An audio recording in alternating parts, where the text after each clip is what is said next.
You see my slide now. Yep. Okay, Yes. you can see with the crypto. So anyway, well, let me enlarge that a bit, or if I can. No, I can't. So basically, uh,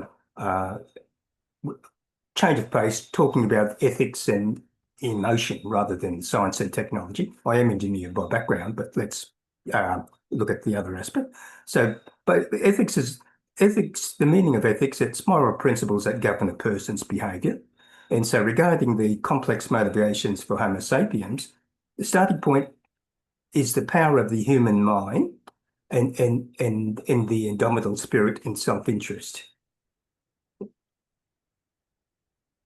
And from that, we Homo sapiens occupy planet Earth, but also there are some Homo sapiens that aspire to venture into outer space to establish a successful off-Earth presence.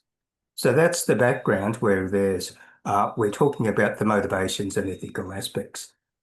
There's quite a lot of publications about this aspect, the non-technology aspects of outer space, even though as an engineer or whatever and working in space, we don't come across it. But in the academic journals, etc., there are lots of articles. And this, for example, this one here I'm showing is about ecological damage, and it's titled "The Dynamics of Economic Action and the Problems of Its Social Embedding." Ethical challenges in view of the nascent commercial use of outer space. So we talk about ecological hazards, danger, and it's a threat to humanity. Um, another aspect, this one talking about crime, criminal justice, and ethics, and this talks about the new pathways that presents for crimes, challenges to Earth-based conceptions of justice, and ethical issues raised. And that's an article titled "Crime, Criminal Justice, and Ethics in Outer Space." And the second article is talks about the intelligence operations in outer space, the ethics of outer space intelligence operations. And it talks about moral limits and what intelligence officers can do in the industrialization of moon and celestial bodies. Another contemporary publication is about war and peace in outer space, and that's edited by Cassandra Steer, who's well known in space circles. And this volume is talking about the ethical issues arising from the weaponization of outer space and the potential for space-based conflict. So there are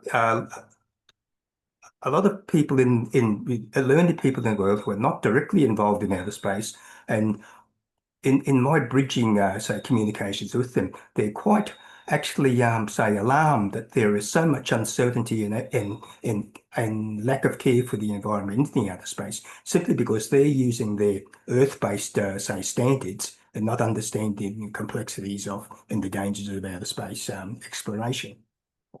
So, having said that, I just want to talk about a couple of, say, aspects which people are not fully aware of. There's a case of history repeating itself in outer space in terms of the infection disease risk regarding the round-trip journey. So back in the 16th century, in the transatlantic crossings, smallpox, measles were outbound from Europe to the New World, and similarly, syphilis was inbound to Europe from the New World. Now, with contemporary outer space return missions, the space capsule atmosphere is open for exit entry of astronauts into the outer space destination. And similarly, on the return, as it lands into Earth, there is a very short period where everything is open to the atmosphere, so allowing for the possible escape of bacteria, whatever. There's a risk there. So, okay, so this is an interplanetary view of Homo sapiens venturing beyond the moon. So we have Homo sapiens. Once we get beyond the moon, we're into outer space, and we're out in the moon, which could be considered part of the Earth environment. We're now beyond that. So we become Homo sapiens becomes an alien species, and then if there is bad behavior, it actually becomes a predator and an invading species. So that's a different way of looking at from the outside, looking at Homo sapiens. And my final slide is it's an ethical thought cloud regarding participation in the outer space industry.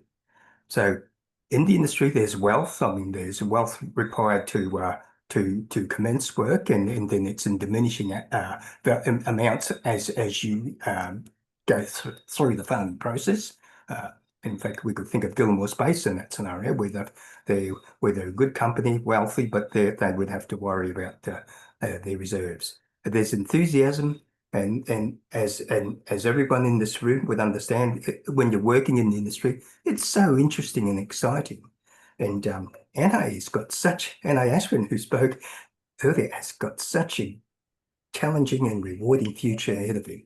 So, and there's adulation for when you succeed. There's death when things goes wrong. Think of Challenger. There's heroism when we think of all the Apollo missions. And for everyone working in it, whether it's on the ground or in it, it's exhilarating and it's highly competitive.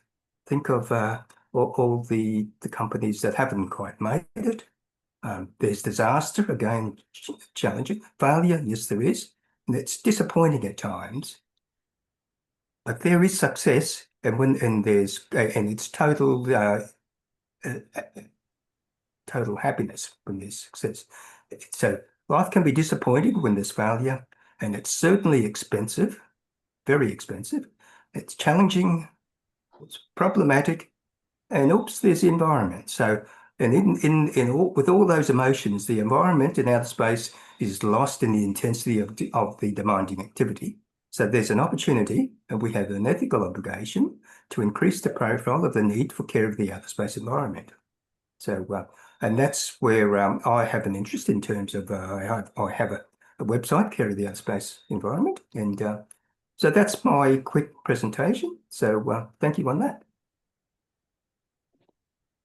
Thank you, John.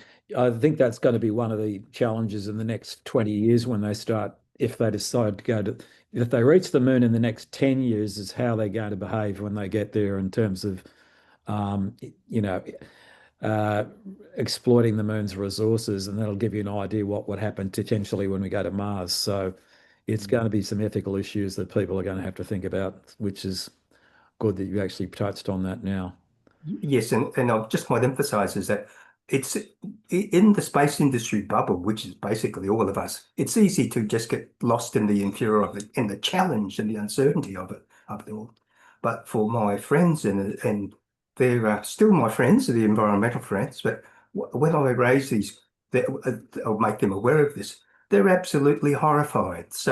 And so it's just a matter of remembering that there are other people in the earth who are not quite, say, enthused about everything as we are.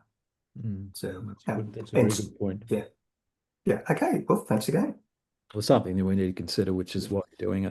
Thanks very much for that. That was great.